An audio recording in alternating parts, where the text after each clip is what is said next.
Clan del Golfo, quiere sentarse con el gobierno nacional a hablar, vamos a hablar de paz. Bueno, entonces yo pongo unas condiciones dada la experiencia, porque al perro no lo... Eso. Tengo que poner, primero tienen que pensar antes que sentarse con el gobierno. Yo no digo que no. Yo le he pedido a la nueva fiscal general de la Nación que hablemos de los nombres son los de menos, de acogimiento colectivo a la justicia. ¿Cuál? Yo lo pongo sobre la mesa. ¿Están dispuestos a dejar los negocios ilícitos? El de los migrantes, el de la extorsión, el del traqueteo. Hablamos. Si están dispuestos, hablamos, pero no para vernos cara de bobos, para hablar seriamente de eso. Porque a mí me interesa más la verdad, lo puse en la entrevista hoy, la justicia alrededor de la verdad, para que la verdad restaure y para que a partir de ahí nos reconciliemos todos y todas, que vengarme o que tirar bombas o dejar que las economías ilícitas aumenten, llevándonos más y más a la violencia. Claro que me interesa, pero el que tiene el balón en la cancha es el clan. Esa referencia muy clara que hizo al Clan del Golfo, el presidente Gustavo Petro la hizo hace pocos días, luego de meses de un duro enfrentamiento con ese grupo armado que forma parte de su tan ansiada paz total, que es el escenario en el que el gobierno de Gustavo Petro entiende la reconciliación y en el que todos los grupos armados deberían dejar sus armas luego de un proceso de negociación. Sin embargo, este diseño que ha permitido el surgimiento de mesas de negociación, primero con el ELN, después con el MC y ahora con Marquetalia, que son las disidencias de las FARC, donde menos ha prosperado ha sido precisamente en el escenario con el Clan del Golfo. Una organización considerada por el marco legal de la paz total bajo el nombre de estructuras armadas organizadas de crimen de alto impacto. Una definición bien santanderista y que es lo que ha impedido la apertura de negociaciones con el Clan del Golfo, porque Gustavo Petro, a pesar de este nombre rimbombante que le ha puesto al Clan del Golfo, sostiene que la única negociación que puede haber con ese grupo criminal es por la vía del sometimiento, o mejor, por la vía del acogimiento, que es lo mismo, como bien lo dijo en su discurso en apartado. Ellos, a su vez, se cambiaron el nombre hace rato. De Clan del Golfo pasaron a llamarse las Autodefensas Gaitanistas de Colombia, hecho que tiene muy molesta a la familia de Jorge Eliezer Gaitán, el caudillo, y del propio Gustavo Petro, quien ha dicho que es casi que un despropósito, porque Gaitán no era un traqueto, sino un revolucionario. Al Clan del Golfo todos estos reclamos les tienen sin cuidado. Hace poco anunciaron un nuevo cambio de nombre y hoy se hacen llamar como Ejército Gaitanista de Colombia. Mientras con las demás organizaciones armadas se han abierto mesas de negociación y se han pactado ceses del fuego que funcionan a veces y que se suspenden en otras, con el Clan del Golfo las negociaciones han sido prácticamente nulas. Y sin embargo, de todas las organizaciones criminales, el Clan del Golfo es no solamente la más violenta, sino la que más ha crecido desde el 2016, cuando se firmó la paz entre el gobierno de Juan Manuel Santos y la guerrilla de las FARC. Según el último informe de la Fundación de Ideas para la Paz, El Clan del Golfo creció desde el 2018 al 2023 en un 58% y pasó de 3.800 hombres a 6.000. De todas las organizaciones armadas, es la que más años tiene, y no muchos, porque se creó en el 2006, hace 18 años, cuando muchos de los desmovilizados que firmaron la paz de Ralito, como don Mario, decidieron hacerle el quite a lo firmado y montar nuevas estructuras para controlar el mercado del narcotráfico en los territorios en donde el Estado no estaba presente. Otra de las grandes características del Clan del Golfo es su capacidad para reciclar exguerrilleros que fueron producto de desmovilizaciones de grupos como el EPL y del proceso de paz del 2016 con las FARC. No solamente ha reciclado esa fuerza tecnificada en el arte de la guerra desde el mundo ilegal, sino que también ha reciclado exsoldados que han terminado integrando sus cuadros medios y hasta comandancias que hoy se articulan todas para responderle al órgano central que es el Estado Mayor.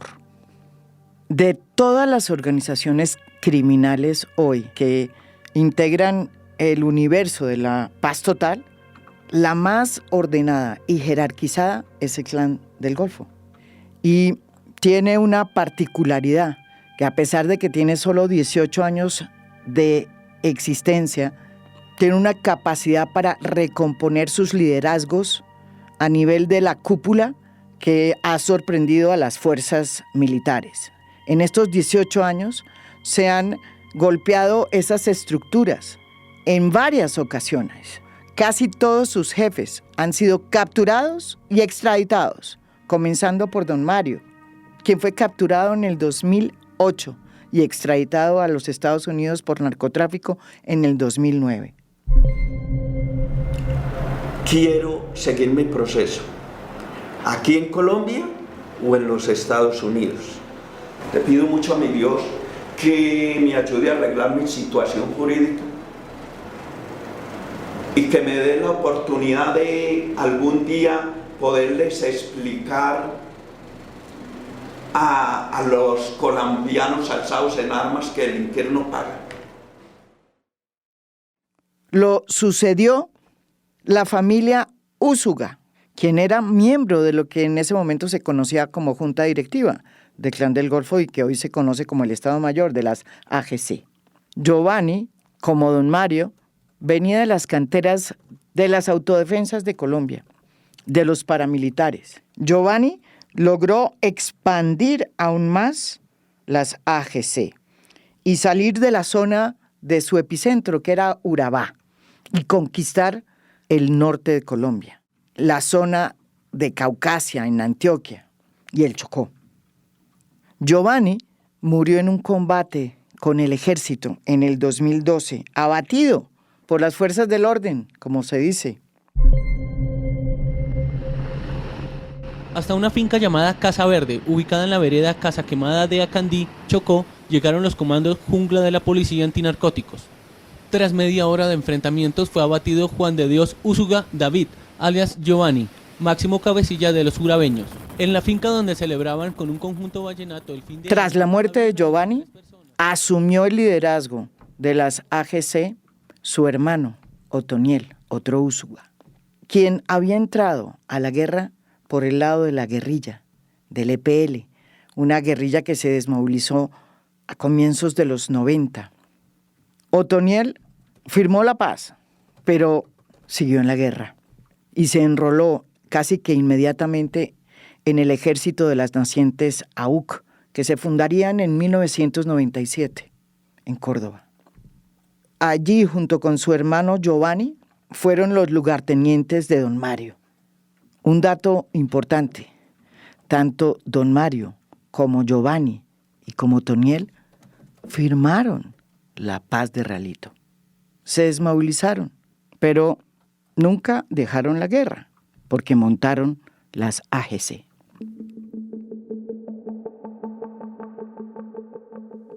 Bajo el liderazgo de Otoniel, las AGC volvieron a expandirse. Y no solamente se metieron más en el narcotráfico, sino que entraron en el negocio de la minería ilegal y en la captura de recursos públicos a través de la extorsión y de su cercanía con las administraciones locales, es decir, con el poder local y con el poder militar y las élites locales. Pero también se han venido involucrando en el tráfico de migrantes por la selva del Darién, que separa a Colombia de Panamá, como bien lo registró el último informe de Human Rights Watch, que se presentó aquí en A Fondo. Según las informaciones que tenemos, sería un cobro del 20% de lo que hace cada una de estas personas gracias a la migración. Y las estimaciones que nos ha dado inteligencia de las fuerzas militares colombianas es que el Clan del Golfo lograría en promedio $125 por migrante o solicitante de asilo que cruza el tapón del Darién. Wow. María Jimena, si tú multiplicas ese promedio de $125 por la cantidad de personas que está cruzando el tapón del Darién, eso sugiere que el Clan del Golfo estaría obteniendo cerca de 50 o 60 millones de dólares este año gracias a su control del flujo migratorio por el tapón del Darién. En el 2021 fue capturado Otoniel, quien cayó en una operación de la fuerza pública. Y tras su captura rápidamente, el liderazgo de las AGC fue asumido por Chiquito Malo, conocido también como el comandante Javier, quien ha consolidado, para sorpresa de muchos, un liderazgo dentro de las AGC.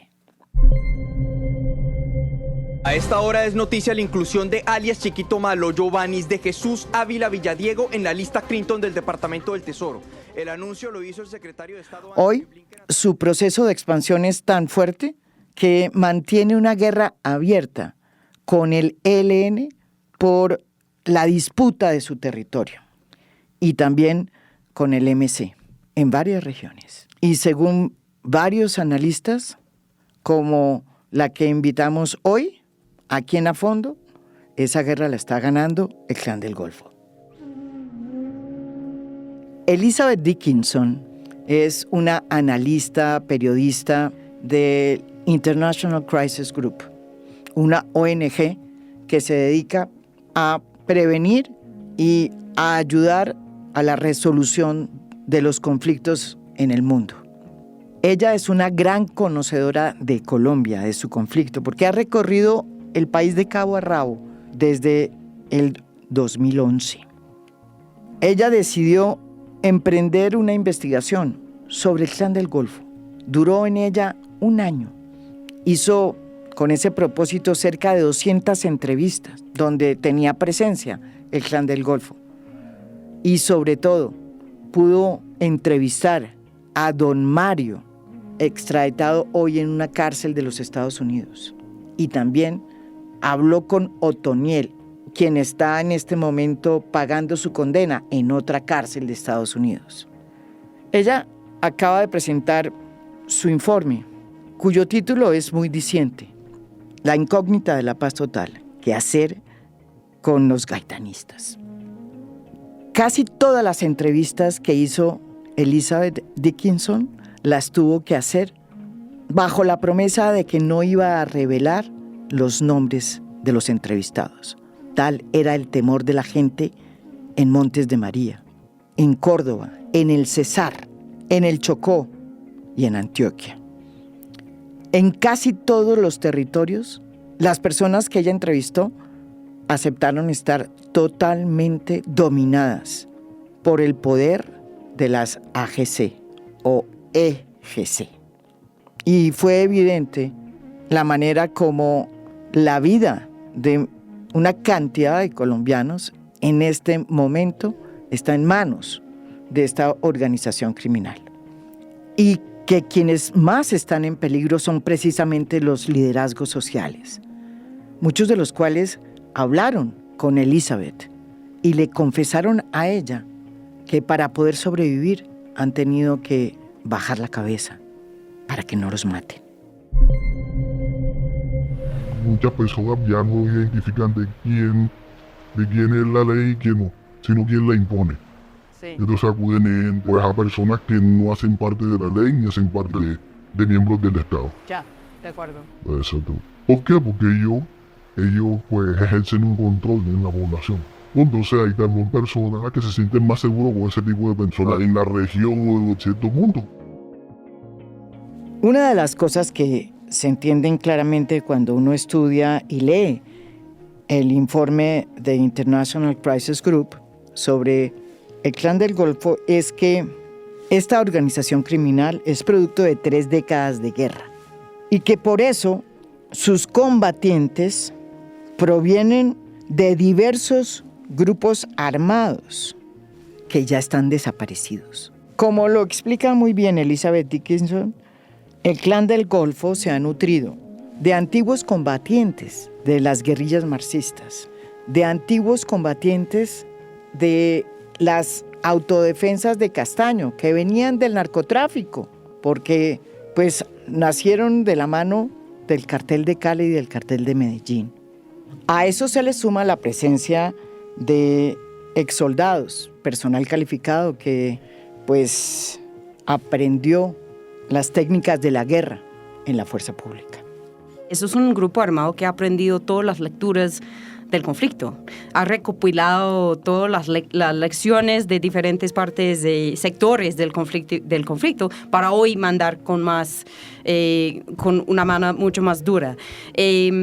La gerencia de este grupo me gusta como me lo explicó don Mario. En algún momento me dijo, este grupo es la gerencia de todas las desmovilizaciones fallados del pasado. Y es cierto, porque los jefes iniciales de este grupo vinieron del EPL, una guerrilla izquierdista, que se entraron en la Casa Castaño en los años cuando ellos estaban organizando para después formar los AUC. Pero también hay un nexo allá, que eso es el matrimonio claro, que también hay una gerencia de narcotráfico. Entonces, eso fue el matrimonio más importante. Que viene de don Mario. Exacto. Tiene guerrilla, que tiene autodefensa paramilitar y tiene narcotráfico. El Clan del Golfo tiene un pie en el narcotráfico, muy bien asentado, porque lo plantó la familia Castaño, del que don Mario era uno de sus lugartenientes. Él fue, junto con Vicente Castaño, los paramilitares o los narcoparamilitares que decidieron salirse del proceso de justicia y paz y volver a las armas. Y los dos venían del narcotráfico. Primero, porque fueron socios de Pablo Escobar y luego sus enemigos, cuando decidieron integrar los Pepes y entregaron a Pablo Escobar y ellos se quedaron con el negocio y con las tierras. Precisamente también por la Casa de Castaño, Fidel Castaño, también Vicente, que Vicente fue la persona más cercana a don Mario. Y fue Vicente que hizo la llamada a retomar las armas, días antes de que él desapareció. Entonces, ese es lo matrimonio claro, porque ellos saben relacionarse con la población civil por la experiencia de guerrillera. Ellos saben usar la violencia de una forma muy eficaz por parte de los paramilitares y ellos conocen la economía del narcotráfico desde años, sobre todo en la costa atlántica.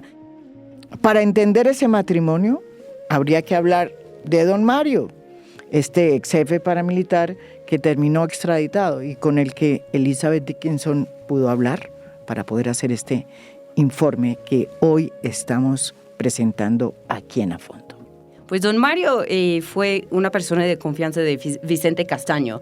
Vicente Castaño tenía muchos dudas sobre el proceso de justicia y paz y en algún momento hizo la llamada a retomar las armas. Entonces lo que hizo fue llamar a don Mario, pero también los demás 26 exmandos de los AUC, y ellos se reunieron y decidieron retomar control. Control es una palabra muy importante por este grupo porque eso es su objetivo principal, controlar territorio. Ellos los que hicieron fueron llamar sus mandos medios, hacer un censo en toda la población de quién les interesaría volver a las armas y básicamente volvieron a la guerra. Otoniel hizo parte de estos mandos. Es una persona que fue reclutado como niño al EPL a los 14 años. Entonces él ya tenía una historia en las armas, tenía sus padres, una experiencia. Otoniel tiene una experiencia muy interesante en la reincorporación durante la Justicia y Paz. Porque según contó, la fuerza militar lo llamó en muchas ocasiones para pedir consultas, cómo hacer operaciones, qué tal es la zona. Y por eso logró, muy, muy rápidamente volvió a tener enemigos. Entonces volvió a las armas, según él, para su propia seguridad. Y eso es un tema que sigue siendo súper vigente para las AGC, es contemplar alguna desmovilización. Su primer prioridad va a ser la seguridad de sus propios integrantes, por la experiencia de la desmovilización que motivó la retoma de armas. La vida de Otoniel refleja la asombrosa y tediosa capacidad que tiene la violencia de este país de reciclar a los que han hecho la guerra en Colombia. Él entró a formar parte cuando tenía casi que 16 años del EPL, una guerrilla que tuvo mucha influencia en Antioquia, en Necoclí, donde él nació, y que se desmovilizó a mediados de los 90. Otoniel decidió no meterse por ese camino y seguir en la guerra, y se enroló inmediatamente en las autodefensas de Colombia que empezaban a surgir en ese momento. Allí conoció a la familia Castaño, quien de inmediato lo comandó para que integrara el bloque Centauros, al lado de don Mario, un bloque que fue uno de los más terroríficos de todas las autodefensas. Cuando se produjo la negociación en Santa Fe de Realito, en el gobierno del presidente Álvaro Uribe, él fue uno de los tantos que no se metieron en ese proceso y decidió ir a enrolarse en otro ejército que ya se empezaba a conocer como las autodefensas gaitanistas de Colombia. Es decir, en casi 10 años, él fue guerrillero, paramilitar e integrante de una banda criminal. Así fue como llegó Otoniel a ser el líder máximo del Clan del Golfo. Lo cuenta Elizabeth Dickinson. Bueno, don Mario fue capturado en 2019, estuvo en la cárcel por años en Colombia, después fue extraditado en el año 2021 a Estados Unidos. En este momento tomó el control Otoniel. Otoniel tenía una estrategia de expansión enfocada en franquicias. Entonces la idea fue que él se corrió por toda la costa caribe para convencer a otras organizaciones o otras partes, otros clanes políticos y militares para hacer parte de la misma bandera, que fueran las AGC, y así volvieran empezaron a crecer. En esta etapa quiero destacar algo muy importante, que es importante para tener la permanencia de la organización. En varios momentos, cuando ellos estaban en momento de volver a tener control, les faltaba plata. ¿Y quién les prestó la plata para avanzar la nómina en estos momentos? Fueron sectores de los élites de tierratenientes que tenían el interés de que volviera esta organización en vez de entrar otras organizaciones tales como ELN o ahora la disidencia de las FARC. Y eso pasó en Montes de María. Pasó en Montes de María, está pasando ahora en Cesar, hasta el punto de que algunas partes, y quiero ser muy claro, es una parte muy pequeña, pero de la clase terrateniente que prefiere tener este grupo, que están amenazados por el secuestro, la extorsión del ELN, entonces invitan a los AGC a hacer presencia para controlar la situación. Tú hablaste con don Mario y hablaste también de otra manera, por lo menos por carta, con Otoniel. ¿Cuál fue la impresión que te dejó a ti la entrevista con don Mario primero? Pues con don Mario me quedó algunas cosas muy claras. Lo primero fue que el ethos de esta organización, su razón de ser, realmente fue esta palabra control.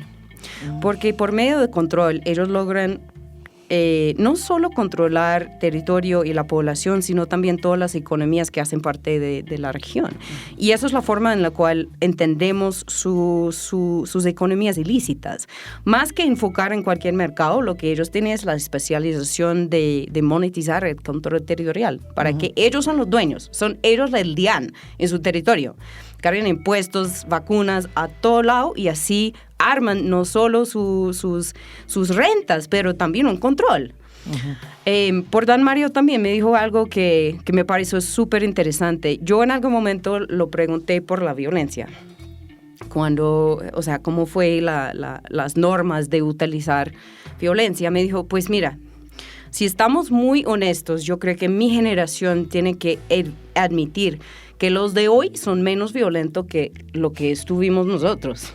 Pero es para decir que, digamos... Interesante. Eso no por ser ángeles ni por buena... yo creo que es estratégico. Ellos han aprendido que no necesitan utilizar la violencia. Lo que hacen hoy es entrar con promesas. Electrificación, pavimentar las carreteras, servicios del Estado que no presta el Estado. Ellos entran con brigadas de salud.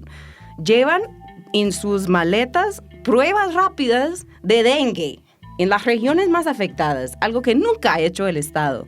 Entonces ellos han aprendido que más que utilizar la violencia extrema, solo necesitan utilizar violencia estratégica para someter a la población o coercionar o cooptarlos. ¿Y con Otoniel cómo fue? Pues con Otoniel me sorprendió que él realmente su modo de pensar fue bastante relacionado con el EPL. O sea, encontraste un racionamiento guerrillero. Totalmente. Y pues yo creo que lo que él me dijo que fue muy importante para entender cómo se autoconcibe la organización es que él me dijo que somos una autodefensa para proteger la clase media que no atropella a los ricos, sin atropellar a los ricos. ¿Dijo él? Dijo eso. Entonces, me parece muy pertinente, porque así es su modelo de funcionar. Ellos tienen una relación de convivencia con los élites, con los ricos, pero a la vez ellos sí tienen algunos principios de proveer servicios. Bueno, eso por sus propias motivos, no es por ser buena gente, pero ellos hacen, ellos son la autoridad. Tiene gobernanza en estos territorios y eso para ellos significa que representa la clase media. Según Elizabeth Dickinson, las AGC o el Clan del Golfo no son solamente una banda criminal, son también un grupo armado ilegal que controla el territorio y controla además la vida de muchos civiles que viven en el territorio y que no entra a la zona agrediendo, sino que trae, por ejemplo, brigadas de salud, construye puentes y carreteras. Para comprender el tipo de gobernanza que establecen las AGC en los territorios, hay que recordar lo que dicen muchos de los estudiosos sobre estas bandas o organizaciones criminales, que tienen la característica de que, a pesar de que son organizaciones criminales, se interesan e invierten en el control territorial y social y desarrollan un repertorio de acciones que es típico y exclusivo de las guerrillas, porque ofrecen y garantizan protección, especialmente de amenazas externas, imponen normas y castigos, regulan la economía, que incluye los impuestos que exigen, pero además aseguran el mantenimiento de la economía de los civiles. Y una cosa que hacen también las AGC, es que proveen de servicios públicos y de bienes de interés a las comunidades. Esta arquitectura de poder les permite a estas organizaciones imponerle reglas a la comunidad que vive en esos territorios y restringen su tránsito, su derecho a la libertad de expresión, su derecho a la libertad de opinión, regulan el relacionamiento con los vecinos y solucionan problemas familiares. En unas regiones son abiertamente visibles y en otras su presencia es opaca y fantasmagórica. Ellos operan como un ejército, mandan su mejor tropa, entran a organizar las comunidades, a darle promesas, entran como con máscara puesto, en las palabras de un líder social que me dijo, eso sería como en sur de Bolívar, en Cesar, en La Guajira, en el Chocó. En el Chocó es muy interesante porque ellos lograron tomar básicamente todo el departamento en 2 años. Y fue, por una parte, obviamente militar, pero la otra parte fue que la comunidad se cansó con el ELN. Entonces llegaron los AGC a decir, mira, no vamos a extorsionar, somos gente de bien, vamos a salir a marchar a las 5 de la mañana y aquí no va a haber ladrones. Entonces la gente abrió en camino. Y eso fue una forma muy eficaz para expandirse. Entonces, en las zonas nuevas de ellos siguen muy, muy presentes. Son muy, o sea, se hacen patrullaje, andan en uniforme. Es una cosa muy visible para la comunidad, para mandar un mensaje de quién está ahora, quién tiene control. Pero en las zonas consolidadas, estamos hablando de Montes de María, sur de Córdoba, Urabá, casi no se ve. Pero toda la población sabe quiénes son y qué hacen en la comunidad, viven en civil. Me dijo un líder en algún momento muy interesante en Montes de María que ahora no les toca ni patrullar, porque sabemos quiénes son y sabemos que si hablamos mal, es pamonte para recibir advertencias del grupo. Entonces, eso es algo muy importante. En las zonas consolidadas, ellos arman una red de vigencia, básicamente, de inteligencia dentro de la misma sociedad. Mujeres, jóvenes. Entonces, yo no sé si mi vecino me va a reportar por decir algo mal sobre el grupo. Tiene un nivel de control hasta el punto que los pescadores le tocan pedir permiso a salir a buscar pescado. Que si va a haber una reunión de la sociedad civil hay que pedir permiso. En muchos casos ellos asisten a la reunión. Organizar bazares por la Navidad u otros festivos. Normalmente se hace el grupo, no la sociedad civil, porque ellos han perdido esta capacidad. El Clan del Golfo también tiene una relación muy distinta con las fuerzas del orden, con el ejército, con la policía. No se parece a la relación que tenían con los grupos paramilitares, muchos de ellos financiados por el narcotráfico, como sucedía en la época de los 90 y a comienzos del 2000, en donde era claro que había un contubernio entre la fuerza pública y los grupos paramilitares y el narcotráfico. En esta ocasión, la relación es mucho más compleja y está marcada, además, por la presencia de varios exsoldados que salieron del ejército y que, como no saben sino hacer la guerra, entraron al ejército ilegal. Hay que adicionar que 2 más grupos han sido reclutados en los últimos años.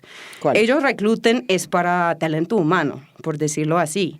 El primer grupo fueron excombatientes de los antiguos FARC, sobre todo los que tienen experticia en explosivos o que conocen rutas específicas, que contratan un grupo de exguerrilleros de los antiguos FARC para controlar una ruta específica. Y el último grupo, que es muy importante, es que ellos ahora están reclutando bastante en los exsoldados, personas que han prestado su servicio militar o soldados profesionales que salen del servicio y que es muy inteligente porque básicamente esa gente ya están entrenados, conocen la campo de batalla, saben utilizar las armas, entonces para ellos son básicamente personas con mucha talento humano para entregar a la organización. Fíjate que en Chocó, por ejemplo, 30% las capturas que ellos hicieron en 2021 de integrantes de los AGC tenía carrera previa militar. En los 90, el ejército salía a patrullar por los territorios de la mano de las autodefensas, de los paramilitares, sin ningún problema. Y no había enfrentamientos entre unos y otros, porque eran lo mismo. Con el Clan del Golfo, el escenario es mucho más complejo en ese sentido. Y aunque, como bien lo explica Elizabeth Dickinson, el Clan del Golfo tiene la capacidad de penetrar y permear a la fuerza pública, esa corrupción se vive más a nivel local que a nivel regional y nacional, donde sí se enfrentan y donde los combates han sido muy duros. Pues yo recuerdo muchas discusiones de bajar la administración del expresidente Iván Duque, de que el único grupo armado anti-Estado en este momento, según ellos, fueron el ELN. Pero hoy tenemos claro que los AGC son anti-Estado, anti-militar, anti-gobierno. Entonces el plan pistola, mira el paro armado que hicieron en la zona, que básicamente cerraron un tercer parte del país, hasta ciudades tan grandes como Sincelejo. Sí. Ellos sí atacan al Estado y para ellos el Estado es un generador de violencia, entre comillas. Eso es como se describe el Estado ellos. Entonces ellos se autodenominan como una autodefensa contra todos los generadores de violencia, sea en el ELN o sea en el mismo Estado. Entonces, pues ahora el Estado está con un desafío enorme, que es combatir a este grupo que, como mencionas, tiene una penetración social impresionante. Una práctica que ellos aprendieran de la guerrilla, por ejemplo, es que últimamente cuando entra el Estado para hacer una captura, entran los militares para hacer una captura, el grupo organiza a toda la sociedad a salir a rodear la tropa, obligar que deja suelto el captivo. Y entonces así, pues el soldado no puede hacer nada. Entonces le toca retirar de la zona. Y están instrumentalizando la misma sociedad para protegerse de la fuerza pública. Y eso es un desafío, pues sí, enorme. Además, sus redes de inteligencia dejan que están advertidos de cualquier operación minutos o horas en avance. Si pasa la patrulla por la carretera, alguien va a llamar al grupo para avisar. Pues es muy claro que ellos tienen una capacidad de penetrar y permear la fuerza pública al nivel local. Y quiero ser muy claro que no es una relación sistemática, no estamos hablando de nuevo paramilitarismo, pero ellos tienen una capacidad de permear, pagar y cooptar las policías que están en la zona, los pobres soldados que se encuentran en las zonas aisladas, hasta el punto que en algún momento un comandante de policía en uno de estas zonas me dijo, pues mira, yo tengo que rotar la tropa cada 10 días porque si no están en las manos de ellos. Es hasta tal punto que ellos tienen tanta efectivo, tanta liquidez que pueden pagar quien quiera para que miren al otro lado mientras ellos hacen sus actividades. ¿Sobre cuántos hombres armados tiene el Clan del Golfo? También hay muchas cifras. Según la Fundación Ideas para la Paz, en su último informe, la cifra es de 6.000 hombres armados. Según el Clan del Golfo, las AGC son mucho más grandes, porque hicieron un censo y la cifra que dieron fue de 13.000 hombres armados. Un número que es muy poco creíble, pero que no deja de revelar una realidad, y es que este sigue siendo el grupo armado ilegal que más crece en Colombia y que más se expande. Cuando Gustavo Petro llegó al poder y planteó el escenario de la paz total, es decir, una paz que permitiera el desarme de todos los demás grupos armados que quedaron por fuera del acuerdo de paz del 2016 con las FARC, uno de los grandes desafíos era precisamente lograr una negociación con el Clan del Golfo. Casi 2 años después de varios intentos fallidos por firmar y cumplir un cese al fuego, la posibilidad de hacer una negociación con el Clan del Golfo es cada vez más lejana. Y cada vez se acorta más esa ventana de oportunidad que se abrió, que el mismo Petro abrió cuando llegó al poder y habló del perdón social, que fue entendido por el Clan del Golfo como una invitación a abrir un diálogo más sincero. Pues yo creo que al principio de la administración de Petro, ellos llegaron con expectativas bastante altas por algunas razones, pero lo principal fue por la retórica del mismo presidente sobre el perdón social.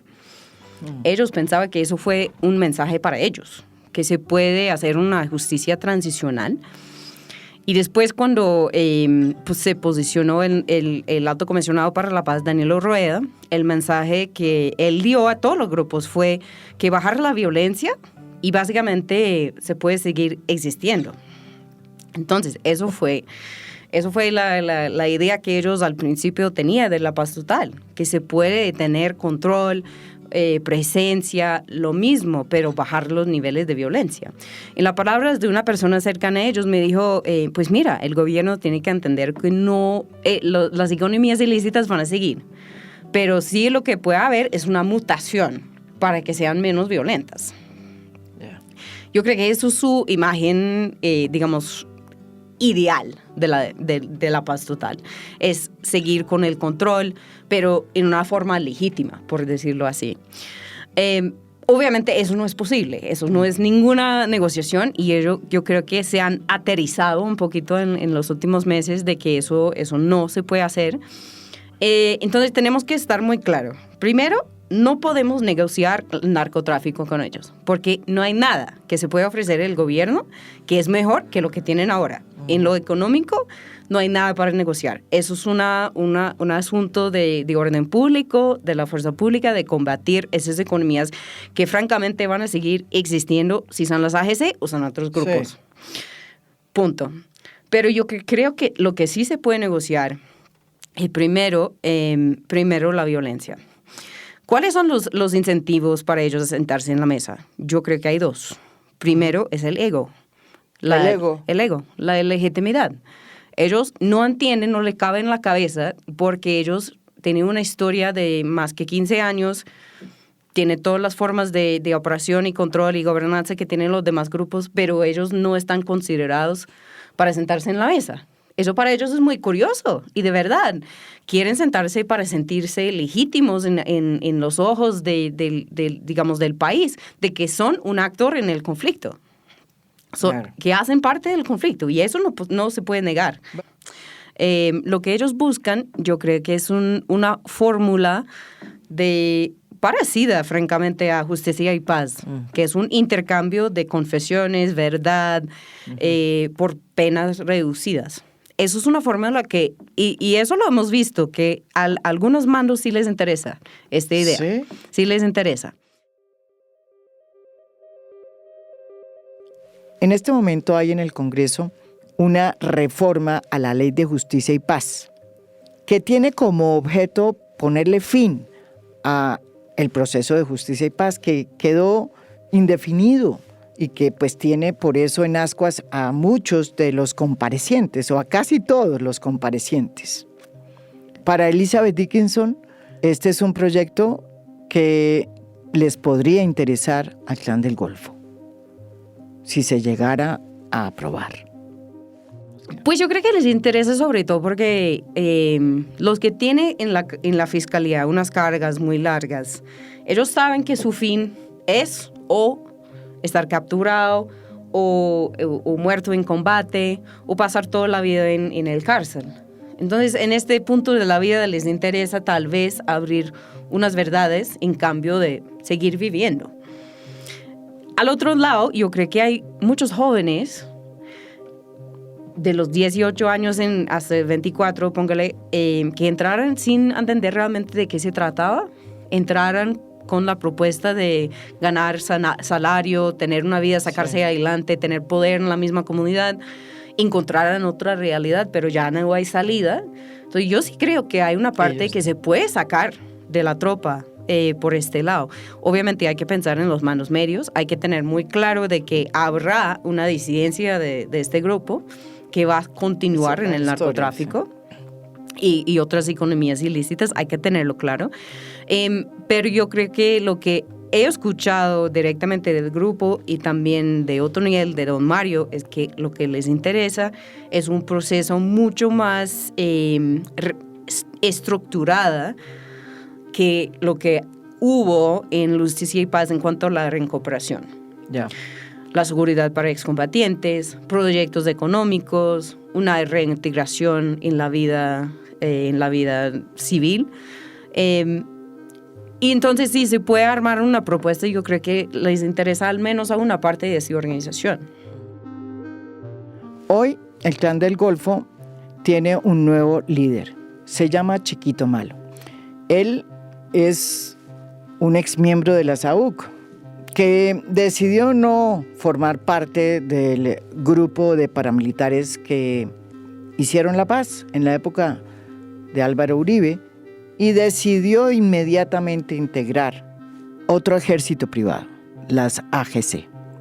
Sobre cómo fue el ascenso de Chiquito Malo luego de que se extraditó a Otoniel a los Estados Unidos, lo explica aquí Elizabeth Dickinson, de International Crisis Group. Sí, pues como mencioné, pues la estrategia de Otoniel de expandir el grupo fue por franquicias. Pero después de la captura de Otoniel, el alias Chiquito Malo o Javier, su liderazgo no fue asegurado porque tenía un par de rivales entonces dentro de la fila. Entonces lo que él hizo fue un intento realmente muy estructurado de convencer a todos los diferentes bloques y frentes a reconocer su liderazgo. Mandó emisarios para convencerlos. También, y en los últimos meses hemos visto aún más fuerte que ha cambiado algunos mandos, hasta mandos medios, por personas cercanas a él. Exacto. Entonces, hoy, digamos, podemos decir que la línea de mando del grupo es mucho más claro que antes. Mucho más claro que las frentes y los bloques tienen autonomía en ciertos temas, sobre todo cosas económicas como extorsión o cómo regular la vida. Pero en los temas de alta rentabilidad, los temas políticos, quien tiene control es el Estado Mayor de los AGC, que está liderado por Chiquito Malo. Aquí hay un paréntesis. En un paréntesis es que hay que entender su estructura. Ellos tienen tres ramas.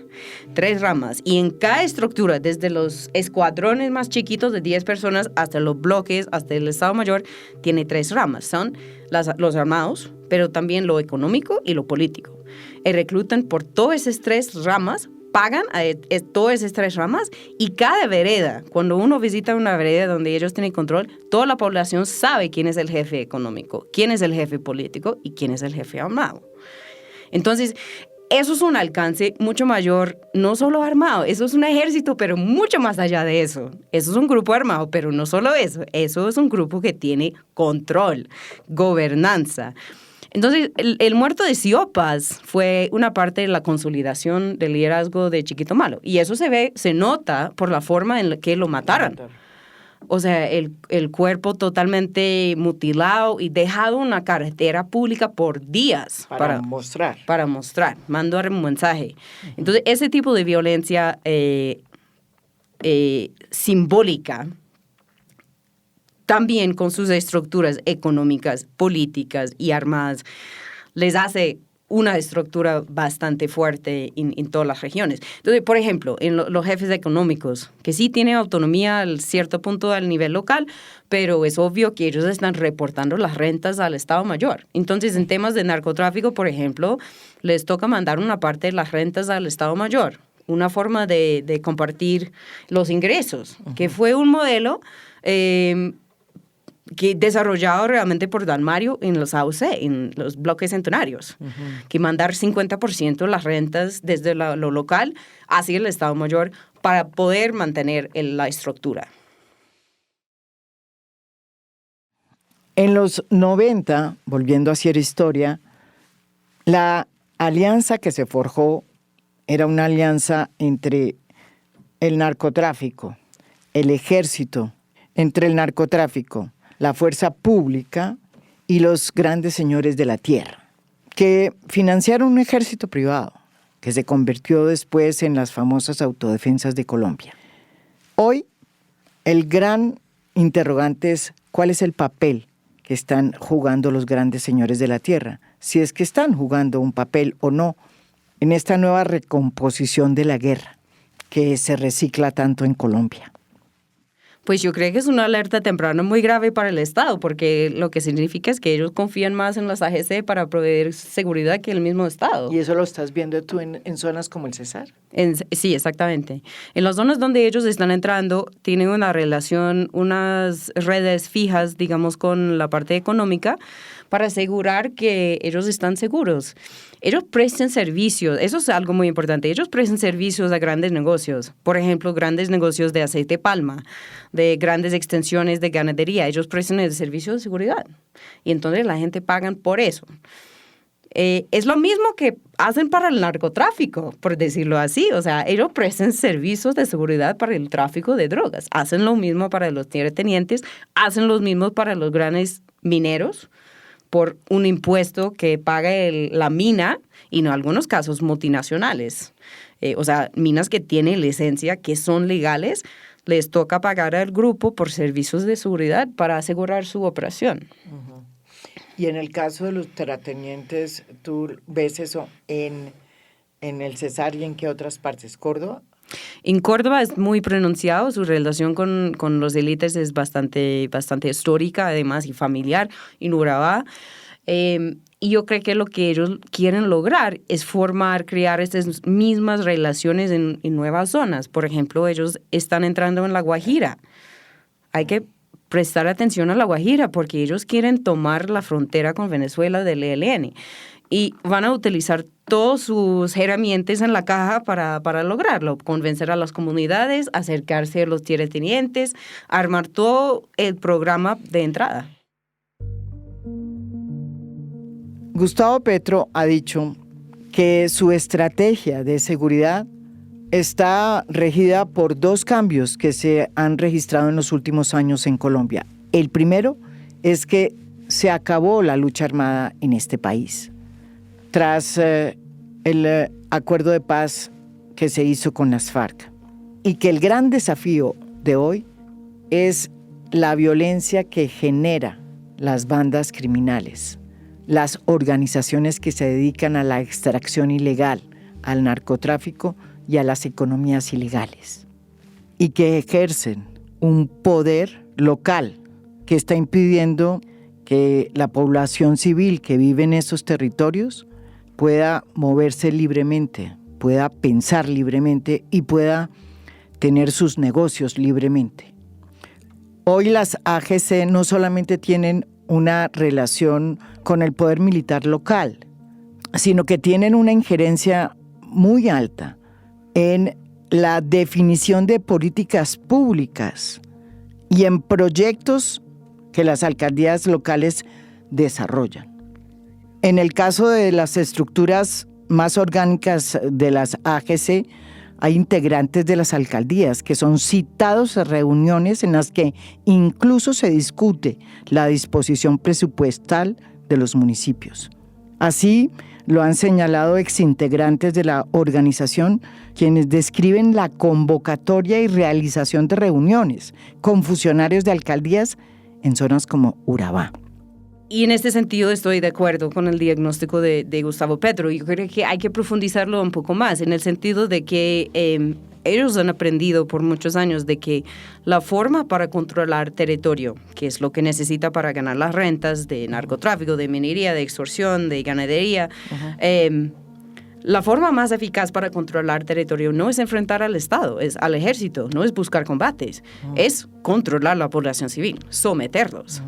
Entonces, su nivel de control poblacional, control social, permeación en la vida, es hasta tal punto de que no se puede cuestionar su liderazgo, su mando.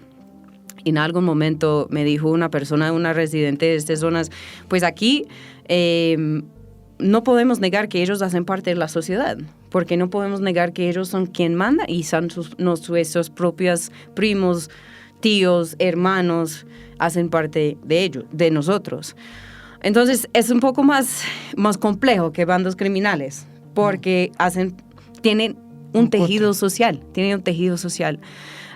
Y el riesgo, yo creo que corremos un riesgo de que si no enfrentamos esta amenaza hoy, va a permear hasta los fines de la sociedad, o sea, hasta los raíces. Y ellos están ahí sembrando raíces con intencionalidad. Tal vez lo último para subrayar es que esto es una organización bastante ambiciosa. Lo que me contaron es que su ambición es controlar la costa pacífica, costa atlántica y todas las zonas productivas de Colombia. Y están en eso, porque no solo tienen la ambición, sino también tienen la capacidad. Entonces miramos que ellos están expandiendo hacia Catatumbo, hacia Valle de Cauca, hacia el sur de Bolívar, van a controlar toda la Magdalena Media. Están. En el Magdalena Medio ya están. Están. Elizabeth, una última pregunta. Hoy lo que está sucediendo es que el grupo que más se ha expandido es el Clan del Golfo y está afectando, ocupando territorios, sobre todo, que era el territorio del ELN. Cuando uno escucha lo que dicen sus comandantes en los comunicados que hacen, hablan de que son una organización político-militar antisubversiva. ¿Eso qué significa? Y si el objetivo de ellos es realmente acabar con el ELN. El Ejército Gaitanista de Colombia, como organización político-militar, reiteramos nuestra voluntad de paz pese a la confrontación en medio del conflicto. Nuestro accionar no va dirigido contra las fuerzas del Estado, sino contra el accionar guerrillero que sigue avanzando en nuestro país. Su objetivo es tomar todo el territorio del ELN. Y si uno mira las fronteras abiertas que tiene para expansión, muchos son las áreas mineras del ELN. Sur de Bolívar, Segovia, el este de Antioquia, el mismo corredor minero en Cesar, Chocó, obviamente, Bajo Calima, Valle de Cauca. Ellos están buscando sacar ELN de sus zonas mineras. Y ese es uno de los objetivos estratégicos que tiene. Se nota, o sea, solo hay que mirar una mapa donde están posicionadas sus tropas y están ahí a la puerta del ELN tocando, esperando entrar apenas que el ELN, deja bajar la guardia. Sí. La guardia. ¿Y el MC y su relación con el MC cómo es? Muy interesante, porque no teníamos ningún combate entre AGC y Estado Mayor Central hasta el diciembre. El diciembre, por primera vez, cruzaron. En Catatumbo. Es en Catatumbo, pero también en Antioquia y sur de Bolívar. La Frente 63 en Antioquia está minando todas sus áreas alrededor de Briceño y el norte de Antioquia para que no entran los AGC. Entonces tenemos no solo las problemáticas de violencia por los propios AGC, sino las reacciones de los otros grupos, los confinamientos del ELN en Chocó, las minas antipersonales que están sembrando para evitar la entrada de las AGC. Mira que en todos los ciclos de diálogo con el ELN y el gobierno, el ELN exige la fuerza pública que por favor se vaya a las zonas donde el AGC está tomando territorio nuestro. Yes. En cuantas palabras, pero así dicen. No, claro, y que están minando, pero ellos también minan cuando se devuelven. Lo que pasa es que minas son una táctica que se utiliza cuando el grupo está débil. Las AGC no están perdiendo en ningún lado, entonces no les toca minar. En este viaje al fondo de las AGC se llegan a varias conclusiones. Primero es que estamos ante una organización criminal que tiene una altísima gobernanza en los territorios, en los que ejercen control e influencia, tanto política como económica y social. Prueba de ello es que han logrado demostrar que tienen un poder sobre la sociedad civil, porque la han movilizado en varias ocasiones, como hemos visto en los paros armados. Las AGC mezclan el know-how de la guerra que la guerrilla impuso en las zonas donde ejerció control por muchos años. y una gobernanza que también viene de aprendizaje por la vía de las autodefensas, que la relaciona con los poderes locales, con los alcaldes, con los concejales y con las autoridades locales de la fuerza pública, así como con las élites económicas de esas regiones. Todo eso lo manejan de manera paralela con su gobernanza criminal, porque se han convertido en los controladores de las rentas ilegales. Y aunque provienen del reciclamiento de una guerra, muchos de sus cuadros pues no son ideológicos, a diferencia de lo que sucedía en varios cuadros de la SAUC que se crearon en los 90. No son ideológicos y tampoco los motiva una lucha contrainsurgente, sino más bien su necesidad de expandir sus fronteras económicas y su poderío, sin necesidad de que muchas cosas cambien. Lo que es cierto es que quien ha ido más lejos en una negociación con el Clan del Golfo no ha sido Gustavo Petro, sino Juan Manuel Santos. Durante su gobierno, por cuenta de una iniciativa de las AGC y del propio Otoniel, se inició un proceso y el gobierno Santos designó al vicepresidente Óscar Naranjo para liderarlo. Este grupo armado, AGC, designó en ese momento una comisión de civiles, casi todos abogados, para que hicieran los acercamientos con el gobierno de Juan Manuel Santos. Una negociación que se prolongó durante todo el semestre del 2017.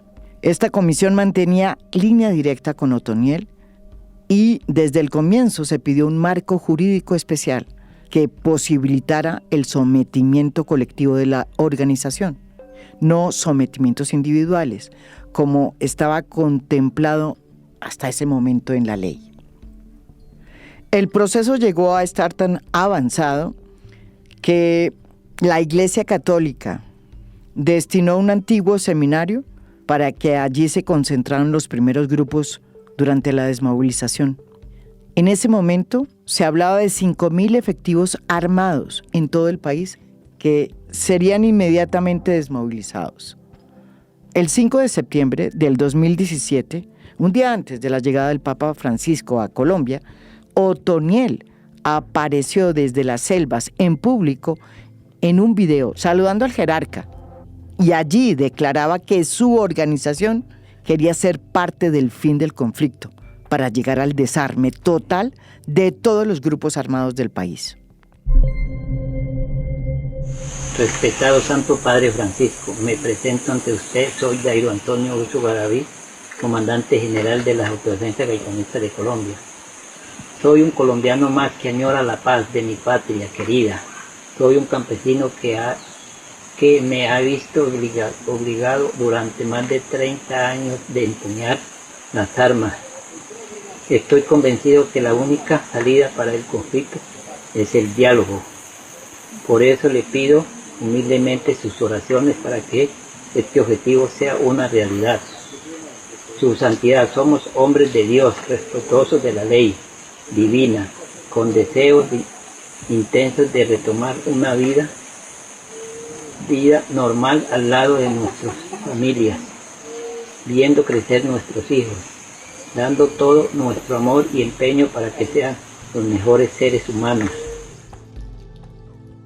Sin embargo, un mes antes de que Santos saliera del poder, se logró presentar una ley, la 1908, que no terminó siendo realmente la ley que esperaban los hombres de Otoniel, porque terminó siendo una ley concertada por el entonces fiscal Néstor Humberto Martínez, que tenía además una vigencia de apenas 6 meses para que los grupos armados se acogieran a ella y colocaba además requisitos muy difíciles de cumplir en tan corto tiempo. Cuando llegó Iván Duque a la presidencia, ni él ni su comisionado de paz, Miguel Ceballos, mostraron interés en proseguir los diálogos y tampoco en ampliar el plazo de 6 meses, para que se pudiera adelantar el proceso. Duque insistió desde el comienzo que su gobierno tenía claro que no negociaría con narcotraficantes y por eso no le interesó nunca prorrogar esta ley. En el gobierno de Petro llevamos 2 años y las negociaciones ni siquiera han iniciado. Y con excepción de un cese al fuego fallido, las negociaciones han sido prácticamente nulas. Esto es A Fondo. Mi nombre es María Jimena Duzán.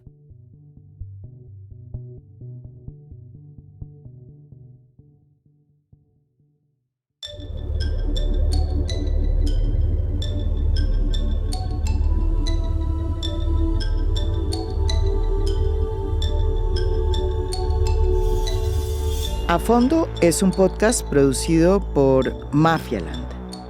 Editora de contenido, Ana María Girón. Gestora de audiencias, Beatriz Acevedo. Postproducción de audio, Daniel Chávez Mora. Música original del maestro Óscar Acevedo. Nos pueden escuchar también en mi canal de YouTube. Gracias por escuchar. Soy María Jimena Duzán.